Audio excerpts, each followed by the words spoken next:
আগামী জাতীয় সংসদ নির্বাচনে জামালপুর সদর ৫ আসনে এই পর্যন্ত মনোনয়ন সংগ্রহ করেছেন ১১ জন প্রার্থী। বিস্তারিত থাকছে জামালপুর থেকে পাঠানো প্রতিবেদনে। জামালপুর ৫ সদর আসনে মনোনয়নপত্র সংগ্রহ করেন সাবেক স্বাস্থ্য উপমন্ত্রী বীর মুক্তিযোদ্ধা সিরাজুল হকের পক্ষে অ্যাডভোকেট গোলাম মোস্তফা। স্বতন্ত্র প্রার্থী হিসেবে মনোনয়নপত্র সংগ্রহ করেন ছাত্রদল নেতা ইব্রাহিম খলিল ও জাতীয় পার্টির জেপির সাইকেল প্রতীক জেলা আইনজীবী সমিতির সাবেক সহসভাপতি অ্যাডভোকেট বাবর আলী খান। এ সময় স্বতন্ত্র প্রার্থী মাসুদ বলেন, ২০১৬ সালে তাকে গুম করা হয়েছিল বলে জানান তিনি। তার নামে জামালপুর ও ঢাকায় ৩২ মামলা দায়ের করা হয়েছিল ফ্যাসিস্ট সরকারের পুলিশ। যেহেতু বিএনপি অন্য এক প্রার্থীকে মনোনয়ন দিয়েছে, তাই তিনি স্বতন্ত্র প্রার্থী হয়ে নির্বাচনে অংশ নিতে যাচ্ছেন।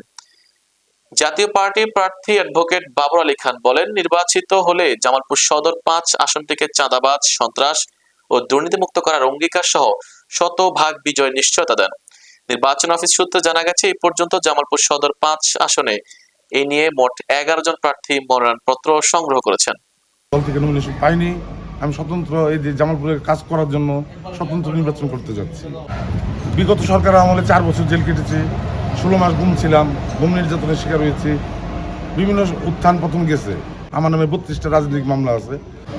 এবং আমার বিশ্বাস আল্লাহর প্রতি যে আল্লাহ পাক যদি আমাকে দায়িত্ব দেন, আমি জামালপুরটাকে সোনার জামালপুর করার চেষ্টা করব এবং প্রতিটা মানুষের কল্যাণের পাশে থাকব।